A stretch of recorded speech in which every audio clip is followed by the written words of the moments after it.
और बुलेटिन की शुरुआत करेंगे इस वक्त की बड़ी खबर के साथ। दमोह से बड़ी जानकारी, जहां एसआईआर के काम में लगे बीएलओ की मौत हुई है तो कलेक्टर ने बीएलओ के परिजनों से मुलाकात की।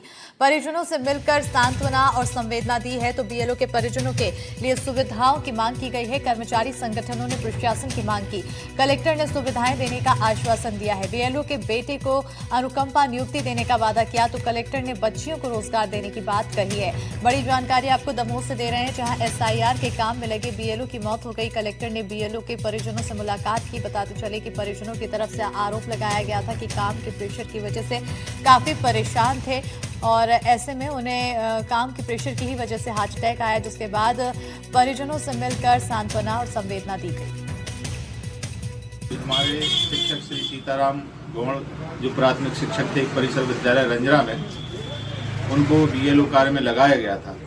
वो काफ़ी तनाव में थे, शैक्षणिक कार्य के साथ साथ बीएलओ का कार्य कर रहे थे और उसी दौरान उनकी आकस्मिक तबीयत बिगड़ी और तबीयत बिगड़ने के कारण उनकी मौत हो गई। इसमें मैं जिला प्रशासन और निर्वाचन आयोग से मांग करना चाहता हूं कि संबंधित दिवंगत के परिवार को, उनकी पत्नी को, उनके बच्चों को न्याय मिले। हमारे पठारी गांव के निवासी जो कि हमारे प्राथमिक शिक्षक थे और वो अभी एसआईआर के काम में बीएलओ के रूप में भी कार्य कर रहे थे और उनका निधन अभी हुआ है।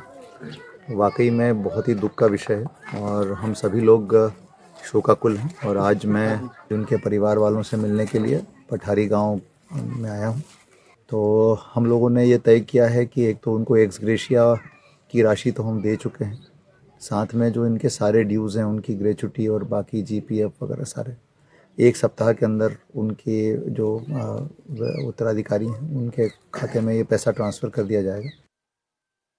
और इससे पर ज्यादा जानकारी के साथ सहयोगी आजम खान फोन लाइन पर जुड़ चुके हैं। आजम, अब परिवार वालों से मुलाकात दी गई, मुलाकात की और आश्वासन दिया उनकी मांग पूरी करने का। फिलहाल परिवार की तरफ से क्या कुछ कहना है? परिवार के लोगों को जैसे ही पता चला था कि उनकी हालत बिगड़ी है, वो लेकर उनको जिला चिकित्सालय दमोह पहुंचे थे और फिर जबलपुर जाते हुए उनका देहांत हो गया।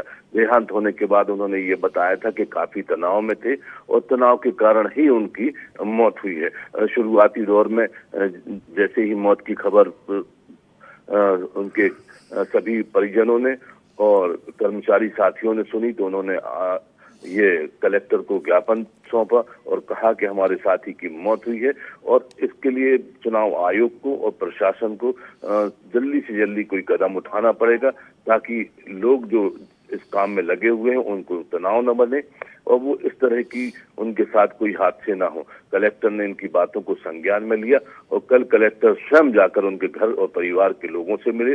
उन्होंने आश्वस्त किया है कि एक सप्ताह के भीतर इसी माह में उनके बच्चे को, जिसने स्वीकृति दी है कि हम भ्रष्ट के पद पर काम करने के लिए तैयार हैं, तो उसको नौकरी आएगी। उनकी ग्रेजुएटी और जो उनका पीएफ वगैरह है वो भी उन्होंने आश्वासन दिया है परिवार को कि एक हफ्ते के भीतर उनके सारे जो भुगतान होंगे वो क्लियर किए जाएंगे। साथ ही जो मृतक सीताराम गौड़ जी थे, उनके 3 बच्चियां हैं।